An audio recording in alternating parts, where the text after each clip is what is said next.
generation where beauty is not enough. It should be paired with intelligence. It should be paired with grace. And it should be paired with heart for the people. This is their final chance to make a lasting impression. They will be given 45 seconds to speak from their hearts and share their insights to prove that they are ready to wear the 𝑭𝑰𝑵𝑵𝑨𝑳 crown. And when their time is up, they will hear this sound. Again, they will be answering the same final question. Each candidate has 45 seconds to answer.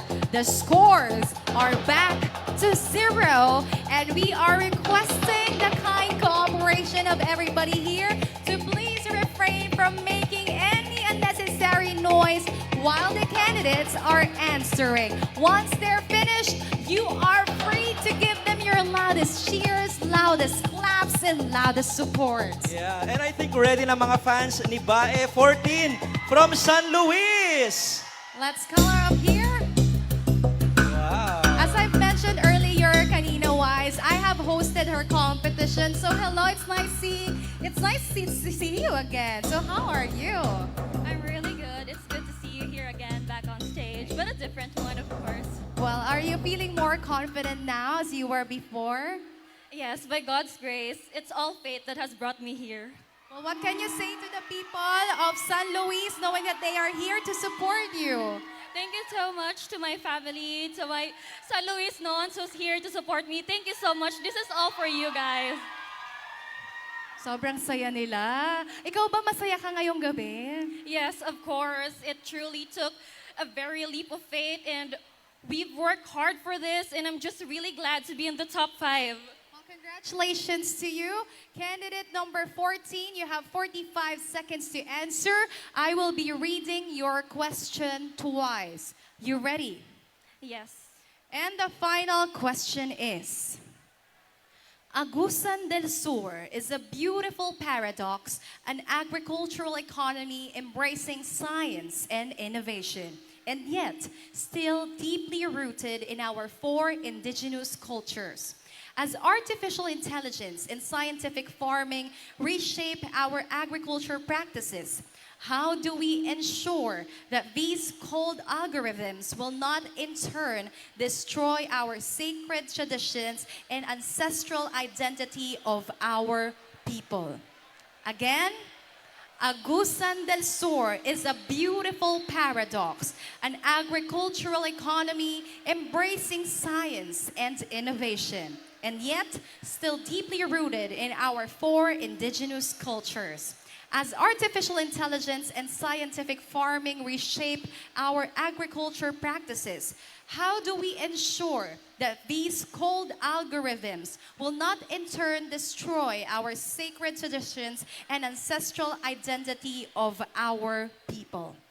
It is truly true that Agusan del Sur is a beautiful paradox of agricultural economy embracing science and innovation. And it's very, very true that in this modernization, we should always give back to our people, to our tribes, because they are the stewards of a large portion of our remaining biodiversity here. And if with this modernization, we still should not forget them, especially that these days that they are they're in the front lines of the economic status here in our province. And so as a 𝑭𝒂𝒂𝒏 who listens, this can ensure the feasibility and sustainability that we can bring the help to them. And of course, let us not forget our people. Thank you very much. 𝑭𝒂𝒂𝒏 number 14. Thank you so much, 𝑭𝒂𝒂𝒏 from San Luis, Mayumi Labor. Alam mo, I love the question.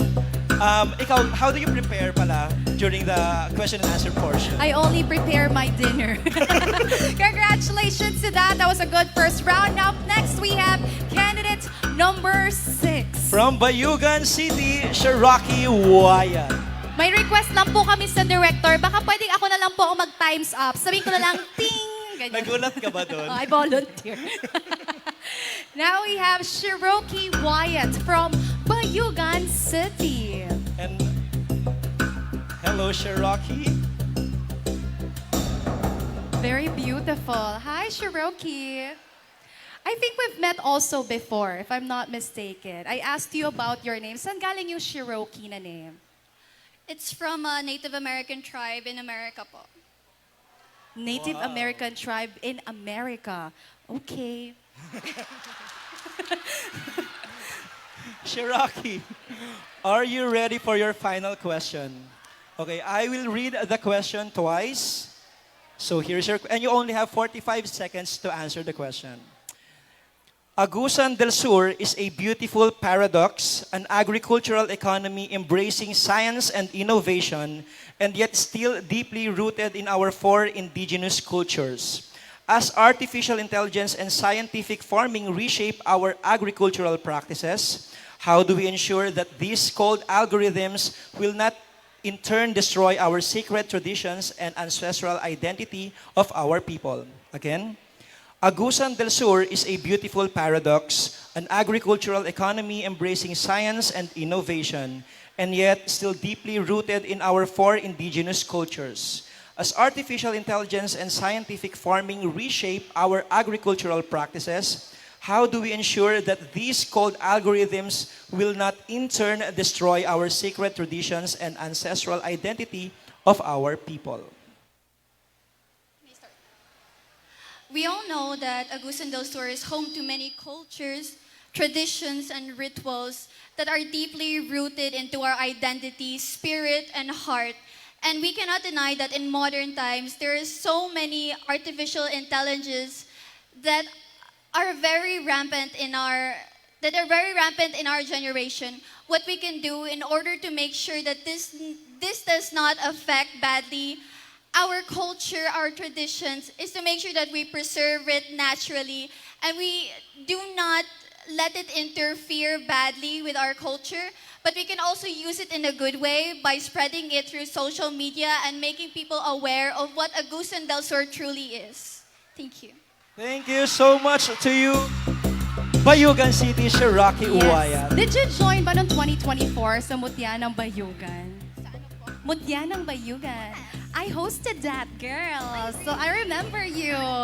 You don't remember me. How dare you? Thank you so much. Congratulations, our second finalist. Thank you very much. Okay, up next we have our next finalist, candidate number 11 from Loreto, Diane Gomez. Alam mo, ang dami mong naaalala sa kanila. So feeling mo ba lucky charm kanila this night? Sana, pero dalawa sila. Dalawa sila, so maglalaban na lang sila. Bahala na lang. Bahala na kung sino manalo. Palakasan ng guardian angel. Doktora siya. Wow. Oh, hi. Anong specialization mo? General practitioner. GP. Yes. Still a GP. Ganda po. Diba? GP lang. Yeah, ganda po. Ganda po.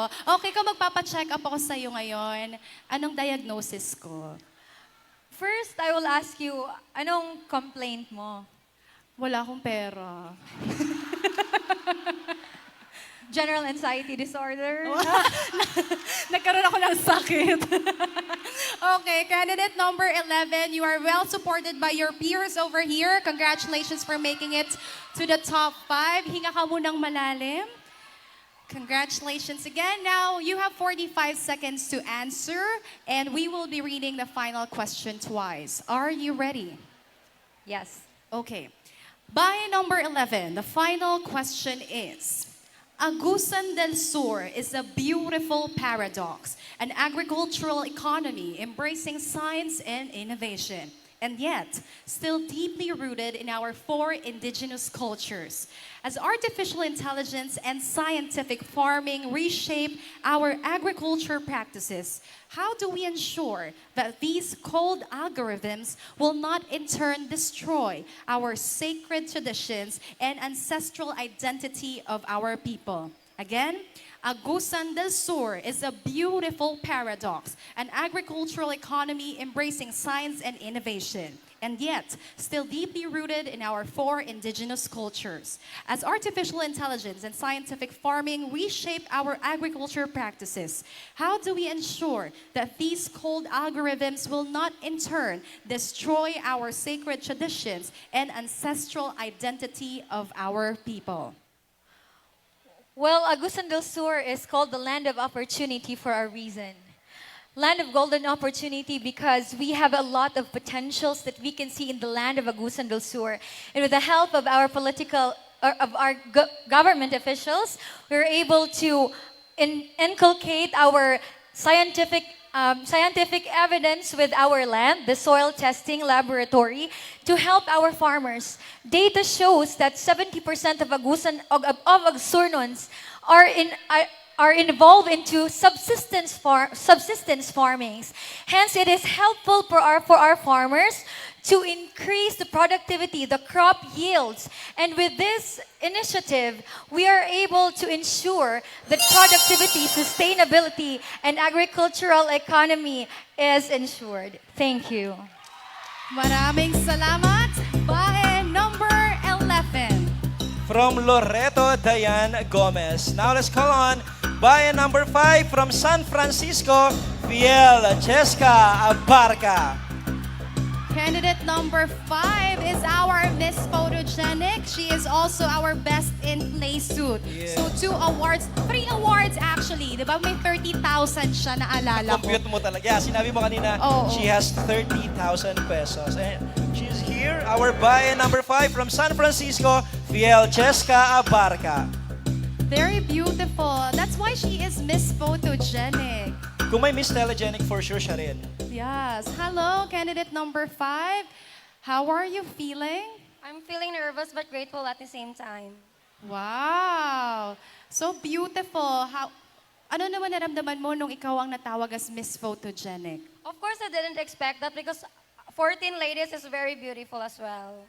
Oh, all right. Very humble. I love that for you. Now, we have here the final question. Wise will be reading it to you twice. You have 45 seconds to answer. And here's your final question. Agusan del Sur is a beautiful paradox, an agricultural economy embracing science and innovation, and yet still deeply rooted in our four indigenous cultures. As artificial intelligence and scientific farming reshape our agriculture practices, how do we ensure that these cold algorithms will not in turn destroy our sacred traditions and ancestral identity of our people? I repeat, Agusan del Sur is a beautiful paradox, an agricultural economy embracing science and innovation, and yet still deeply rooted in our four indigenous cultures. As artificial intelligence and scientific farming reshape our agricultural practices, how do we ensure that these cold algorithms will not in turn destroy our sacred traditions and ancestral identity of our people? Thank you. Agusan del Sur is gifted province. It has natural beauty and natural landscapes. I believe if we balance heritage and innovation, we can have Agusan del Sur that is progressive and our culture and traditions and identity is not forgotten. I believe if we continue to honor our ancestors, our traditions, our heritage, our values, Agusan del Sur will continue to thrive, not just in our neighboring province, but also in the whole Philippines. Thank you. Thank you so much, Bayan number 5 from San Francisco, 𝑭𝑰𝑵𝑵ₚ. Maraming salamat. And of course, kudos to the people. Despite having that, surge of energy, talagang hinihintay nila matapos sumagot yung kandidata bago sila mag-cheer. And sobrang excited sila, di ba, na pumalakpak. So now let's move forward. Let's call on our Bayan number 13 from Veruela, IG Nohart Ogalesco. Our last finalist. And if I remember it correctly, she is also our best in preliminary interview. So now malalaman ulit natin if she will ace this portion. The Miss Congeniality and the best in preliminary interview. Hello. So beautiful. Hello, Miss Heart. Hello, Miss Joy. Siya si Miss Heart. Oo, hi. How does it feel? Ikaw ang last na tinawag. Of course, you're feeling all the nerves. Yeah, this is why I don't like that I'm number 13 because I hate the feeling of being the last person to answer or to perform because the agony is a little longer, you Okay, know? what number do you like?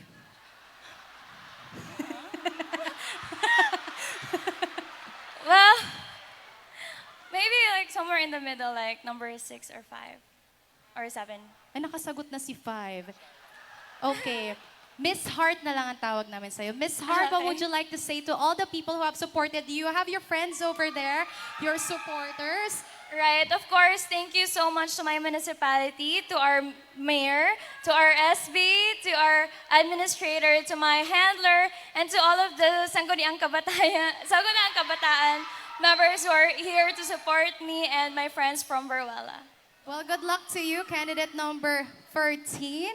I hope you will do good here. You have 45 seconds to answer. I will be reading the question twice. Ready? Thank you. Yeah, I'm sorry. All right. Candidate number 13. The final question is, Agusan del Sur is a beautiful paradox, an agricultural economy embracing science and innovation, and yet still deeply rooted in our 4 indigenous cultures.